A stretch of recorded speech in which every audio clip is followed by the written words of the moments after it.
കഴിഞ്ഞ ദിവസമാണ് സുപ്രധാനമായ ഒരു വിധി കണ്ണൂർ കുടുംബ കോടതിയിൽ നിന്നുണ്ടായത്. മുസ്ലിം നിയമപ്രകാരം കുല ചെയ്ത് ബന്ധം വേർപ്പെടുത്തിയ ഭാര്യ ഭർത്താവിന് 10 ലക്ഷം രൂപ നഷ്ടപരിഹാരം നൽകണം എന്നുള്ളതായിരുന്നു വിധി.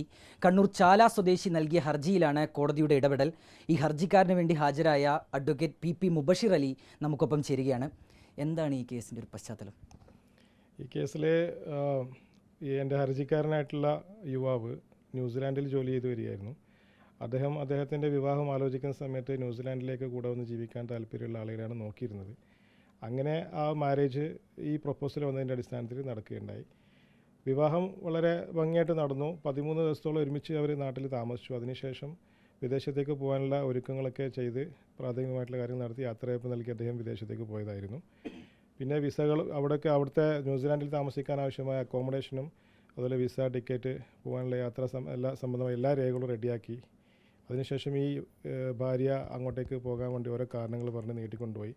ഒടുവിൽ അവർ കുടുംബവുമായി ബന്ധപ്പെട്ടെങ്കിലും വിവാഹമോചനത്തിന് ഈ ഹർജിക്കാർ റെഡിയല്ലാത്തതിനാൽ അവർ കുല ചെയ്ത് വിവാഹം വേർപ്പെടുത്തുകയാണ് ചെയ്തിട്ടുള്ളത്. സാധാരണ രീതിയിൽ ഒരു മുസ്ലിം ഭാര്യയ്ക്ക് വിവാഹബന്ധം ഏകപക്ഷീയമായിട്ട് വേർപ്പെടുത്താനുള്ള അവകാശം ഇസ്ലാമിക നിയമത്തിലില്ല. പിന്നെ ഇതിലൊരു മാറ്റം വന്നിരിക്കുന്നത് 2021 ബഹുമാനപ്പെട്ട കേരള ഹൈക്കോടതിയുടെ ഡിവിഷൻ ബെഞ്ച് ഒരു വിധി പ്രസ്താവിക്കുകയുണ്ടായി. ആ വിധി പ്രകാരം മുസ്ലിം ഭാര്യയ്ക്ക് ഭർത്താക്കന്മാരെ സാധാരണ തലാഖ് ചൊല്ലി വിവാഹം വേർപ്പെടുത്തുന്നതിന് തുല്യമായ അവകാശമാണ് ഇസ്ലാമിലെ ഖുലുഗ് അഥവാ പിരിച്ചയക്കുക. ഖുലുഗ് എന്ന് പറയുന്ന ആ വിവാഹമോചന രീതി പ്രകാരം മുസ്ലിം ഭാര്യമാർക്ക് ഭർത്താക്കന്മാരെ ഒഴിവാക്കാനുള്ള അവകാശമുണ്ടെന്ന് പറയുകയുണ്ടായി. അതുമാത്രമല്ല, അങ്ങനെ വിവാഹബന്ധം വേർപ്പെടുത്തുന്ന മുസ്ലിം ഭാര്യമാർ അവർ ഭർത്താക്കന്മാർക്ക് വിവാഹ സമയത്ത് നൽകിയിട്ടുള്ള മഹർ ഉൾപ്പെടെയുള്ള സ്വർണ്ണാഭരണങ്ങൾ തിരിച്ചു നൽകണമെന്നും അഥവാ അത് നൽകിയിട്ടില്ല എങ്കിൽ അതിനെതിരെ കുടുംബ കോടതിയെ സമീപിച്ചിട്ട് അത് ആവശ്യപ്പെടാം എന്നുള്ള ഒരു നിയമം കൂടി ആ കോടതി വ്യാഖ്യാനിക്കുകയുണ്ടായി. അതിൻ്റെ അടിസ്ഥാനത്തിലാണ് ഈ കേസ് ബോധിപ്പിച്ചിട്ടുണ്ടായിരുന്നത്. ഇതിലെന്താണ് ഇപ്പോൾ കോടതിയുടെ വിധി? എന്താണ് ഇതിൽ ഈ കോടതി വിധിച്ചിരിക്കുന്നത്? ഈ യുവാവിന് നഷ്ടപരിഹാരമായിട്ട് 10 ലക്ഷം രൂപ, അതായത് 10 ലക്ഷം രൂപ എന്ന് പറയുന്നത് വിവാഹം നടത്തുന്നതിന് വലിയ ചിലവുണ്ടായിട്ടുണ്ട്. അതുമാത്രമല്ല, അദ്ദേഹത്തിന് വലിയ മാനസിക ആഘാതം ഇതുകൊണ്ട് സംഭവിച്ചിട്ടുണ്ടെന്നത് കോടതിയുടെ വിചാരണയിൽ കോടതിക്ക് ബോധ്യപ്പെട്ട സംഗതിയാണ്. അതുപോലെ തന്നെ വിദേശത്ത് ന്യൂസിലാൻഡിലേക്ക് പോകാൻ ആവശ്യമായ വിസ ഉൾപ്പെടെയുള്ള ടിക്കറ്റ് സൗകര്യങ്ങളൊക്കെ അദ്ദേഹം ചെയ്തതായിട്ടുള്ളത് കൃത്യമായിട്ട് കോടതിയിൽ ബോധിപ്പിച്ചു എന്നുള്ളതാണ്.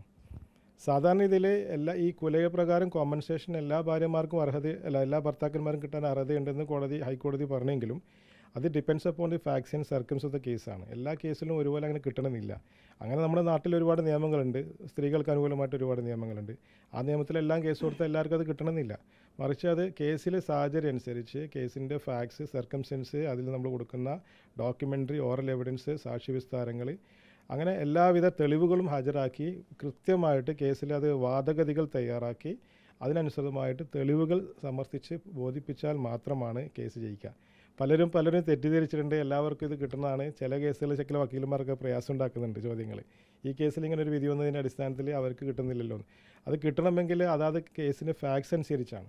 തീർച്ചയായിട്ടും അതിൽ വക്കീലന്മാർക്ക് കൃത്യമായ തെളിവുകൾ കക്ഷികൾ നൽകി അതനുസരിച്ച് പ്ലീഡിങ്സ് സെറ്റ് ചെയ്ത് എവിഡൻസ് നൽകിയാൽ മാത്രമാണ് നഷ്ടപരിഹാരം കിട്ടുക. അതേസമയത്ത് മഹർ റിട്ടേൺ ചെയ്യാനുള്ള ഉത്തരവാദിത്തം അത് സ്ത്രീകൾക്ക് നിർബന്ധമായിട്ടുണ്ട്.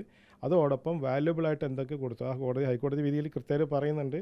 വാല്യുബിൾ ഗോൾഡ് ഓർണമെൻറ്റ്സ് ആയിക്കോട്ടെ, വാല്യുബിളായിട്ട് എന്ത് പ്രോപ്പർട്ടീസ് ആയിക്കോട്ടെ, അതുപോലെ തന്നെ മഹർ ആയിക്കോട്ടെ, എല്ലാം തിരിച്ചു നൽകണം എന്നുള്ള വിധി നിലവിലുള്ളതാണ് ഈ ഒരു സാഹചര്യം ഈ കേസിലുണ്ടായിട്ടുള്ളത്.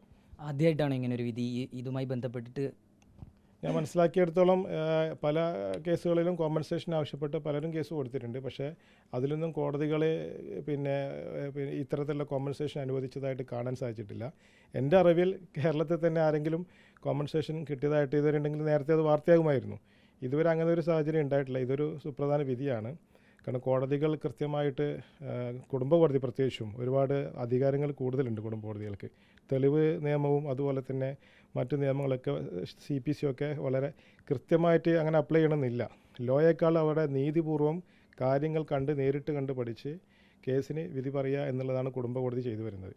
അതിൻ്റെ അടിസ്ഥാനത്തിൽ കൃത്യമായ തെളിവുകളും കൂടി ലഭ്യമായപ്പോൾ ആ കേസിലെ ഹർജിക്കാരൻ്റെ സെൻറ്റിമെൻറ്റ്സ് എന്താണെന്നുള്ളത് അതിന് നീതി നിഷേധിക്കപ്പെട്ടു എന്നുള്ള കാര്യം കോടതിക്ക് ബോധ്യപ്പെട്ടതിൻ്റെ അടിസ്ഥാനത്തിലാണ് ഇത്തരം വിധികൾ വരുന്നത്. ഇതിനിപ്പം മറുഭാഗത്തിന് ഹൈക്കോടതിയൊക്കെ സമീപിക്കാമല്ലോ അല്ലേ, അപ്പീലുമായിട്ട്? തീർച്ചയായിട്ടും അവർക്ക് ഫാമിലി കോടതിയുടെ വിധിക്കെതിരെ അടുത്ത അപ്പീൽ പോകേണ്ടത് കേരള ഹൈക്കോടതി മുമ്പാകെ തന്നെയാണ്. കേരള ഹൈക്കോടതിയുടെ ഡിവിഷൻ ബെഞ്ചാണ് ഇത് പരിഗണിക്കേണ്ടി വരിക.